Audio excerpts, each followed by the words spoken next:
Hello everyone, welcome to my RPSC.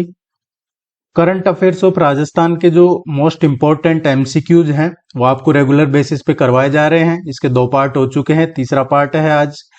ये आप चाहे आरपीएससी की प्रिपरेशन कर रहे हैं, आरपीएससी के जो एग्जाम्स हैं या फिर सबऑर्डिनेट बोर्ड के जो एग्जाम्स हैं या अदर जो भी स्टेट लेवल के एग्जाम्स जिनमें जनरल स्टडीज का पेपर है और करंट अफेयर्स पूछा जाता है एग्जाम में, सभी के लिए ये इम्पोर्टेंट है।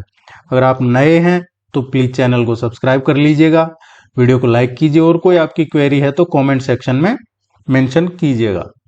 Let's begin. उत्तर पश्चिम भारत की पहली पूर्णतः जैविक प्रमाणित पंचायत कौन सी है? नॉर्थ वेस्ट इंडिया का पूछा है। उत्तर पश्चिम भारत और राजस्थान दोनों की ही ये पहली कंप्लीट एक जैविक प्रमाणित ग्राम पंचायत है, बामनवास कांकड़। ये जो नया जिला बना है कोटपुतली बहरोड उसमें है। नया जो जिला बना है कोटपुतली बहरोड उस जिले में है ये पूर्णतः जैविक प्रमाणित पंचायत, और ये किसी न किसी एग्जाम में जो अपकमिंग एग्जाम्स है उनमें पूछा जाएगा। राजस्थान में ईवी चार्जिंग स्टेशन स्थापित करने हेतु कितनी वित्तीय सहायता स्वीकृत की गई है? ये गवर्नमेंट देता है ईवी चार्जिंग स्टेशन। अगर आप इस लगाते हैं जो इलेक्ट्रिक व्हीकल हैं उनके चार्जिंग के लिए, अगर आप चार्जिंग स्टेशन लगाते हैं तो उसके लिए भारत सरकार देता है। भारत सरकार में के अंतर्गत जो आता है राजस्थान अक्षय ऊर्जा निगम, उसको प्रदेश में इलेक्ट्रिक व्हीकल्स जो हैं ईवी उनके पब्लिक चार्जिंग स्टेशन स्थापित करने के लिए अभी सहायता की है ये भारत सरकार ने 81 करोड़ 12 लाख रुपए की। इसके तहत राजस्थान में 262 जगह हैं, टोटल 262 जगह यहाँ पे 591 ईवीज लगाए जाएंगे। इलेक्ट्रिक व्हीकल के जो चार्जिंग स्टेशन है वो स्थापित किए जाएंगे। तो गवर्नमेंट ऑफ इंडिया ने दिया है 81 करोड़ 12 लाख, और किसको दिया है? राजस्थान अक्षय ऊर्जा निगम को।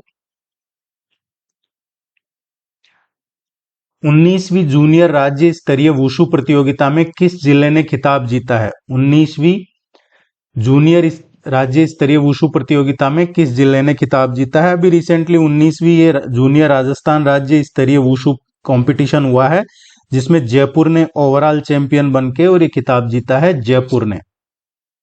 और इसका आयोजन किया गया था 27 से और 29 मार्च के बीच में, 27 से 29 मार्च 2026 के बीच में बीकानेर का जो डॉक्टर करणी सिंह स्टेडियम है उसमें इसका आयोजन हुआ था।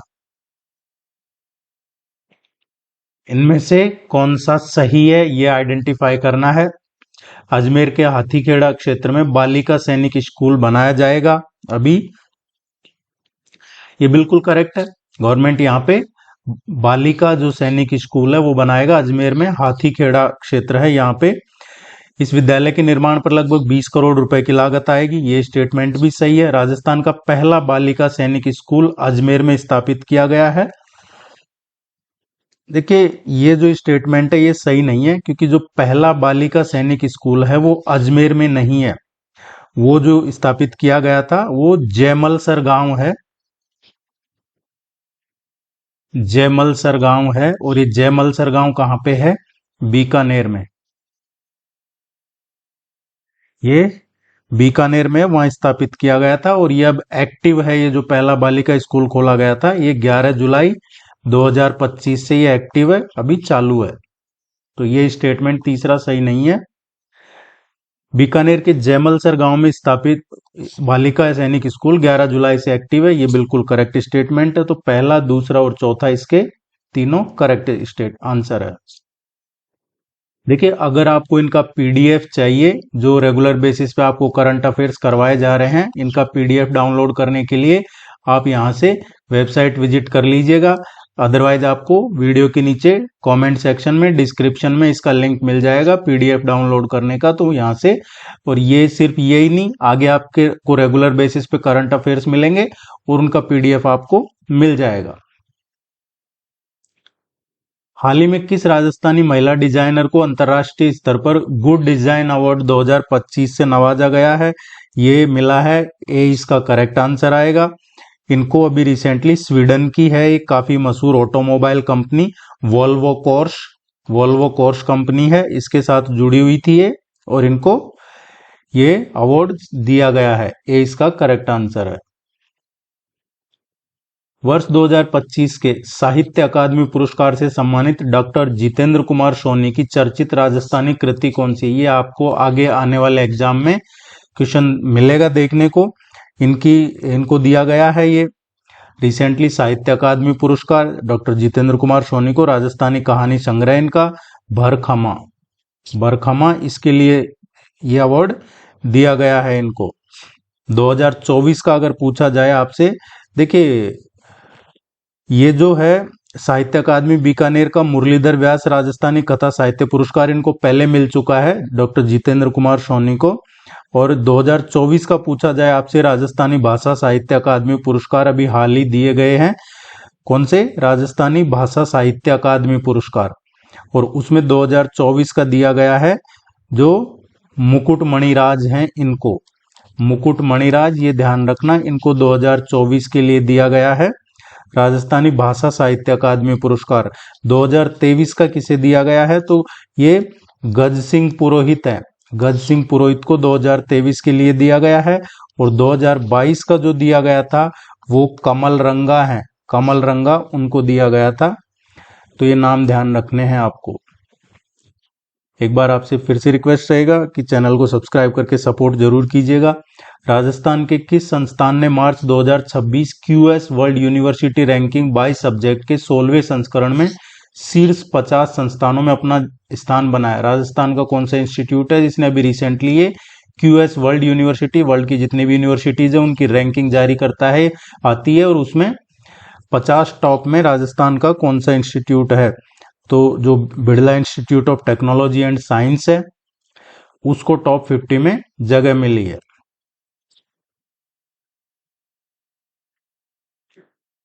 महाराणा मेवाड़ फाउंडेशन सम्मान 2026 के तहत प्रतिष्ठित कर्नल जेम्स टोड अंतर्राष्ट्रीय सम्मान किसे प्रदान किया गया है? देखिए ये प्रोफेसर डॉक्टर मौली एम्मा है, इनको ये दिया गया है।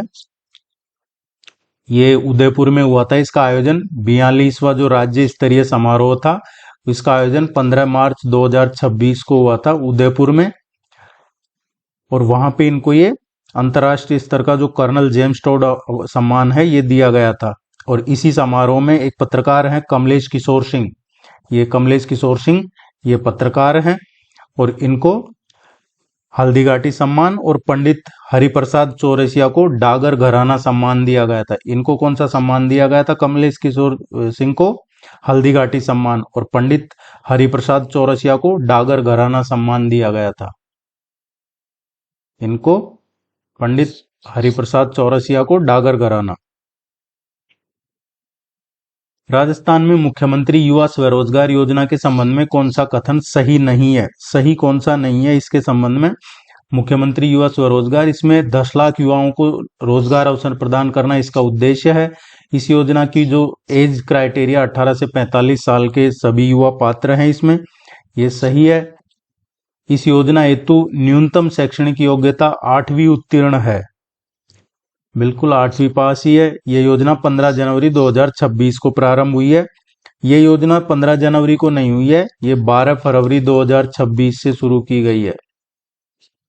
तो इसका करेक्ट आंसर आएगा डी, सही नहीं है। राजस्थान में AIML नीति 2026 का शुभारंभ कब किया गया है?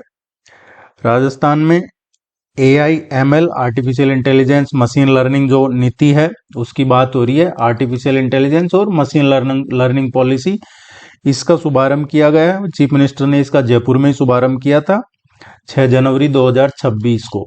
डायरेक्ट ही पूछा जा सकता है राजस्थान में AI या ML पॉलिसी कब शुभारंभ किया है? तो ये 2026 भी ध्यान रखना है, और 6 जनवरी 2026 को।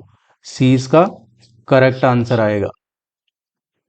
जाते जाते वीडियो को लाइक कीजिएगा, चैनल को सब्सक्राइब करके जाइएगा। आपको रेगुलर बेसिस पे ये करंट अफेयर्स ऑफ राजस्थान के प्रैक्टिस MCQs मिलते रहेंगे। और इनके PDF डाउनलोड करने के लिए आप कमेंट सेक्शन में हम लिंक दे देंगे आपको, या फिर वेबसाइट विजिट कर लीजिएगा। और कोई क्वेरी हो तो आप अपनी क्वेरी भी पूछ सकते हैं। देखिए आप कितना पढ़ते हैं वो इम्पोर्टेंट नहीं है, पढ़ाई है इम्पोर्टेंट है, लेकिन सबसे ज्यादा इम्पोर्टेंट क्या है? कितना रिवाइज करते हैं, रिवीजन सबसे इम्पोर्टेंट है। तो आप अगर किसी कॉम्पिटिटिव एग्जाम की तैयारी कर रहे हैं तो 5 दिन आप उसको पढ़िए, रीड कीजिए जो आपका सिलेबस है उसके अकॉर्डिंग, और 2 दिन उसका रिवीजन कीजिए। यही सबसे इम्पोर्टेंट तरीका है प्रिपरेशन करने का, कि आप लगातार उसको 5 दिन पढ़ रहे हैं। और ऐसा नहीं है कि आपने एक सब्जेक्ट शुरू किया फिर दूसरे दिन आपने दूसरा सब्जेक्ट पिक कर लिया, फिर कोई सा नहीं, इस तरीके से नहीं है। आपका जो सिलेबस है, सबसे पहले आप आराम से बैठ के अपने सिलेबस को देखिए और सिलेबस के अकॉर्डिंग जो भी ऑथेंटिक बुक हैं उनको ही प्रिफर कीजिएगा। और फिर उसके बाद सफिशिएंट प्रैक्टिस, रिवीजन, यही आपका एग्जाम क्लियर करने का सबसे इजी प्रोसेस है। Thank you very much. नमस्कार।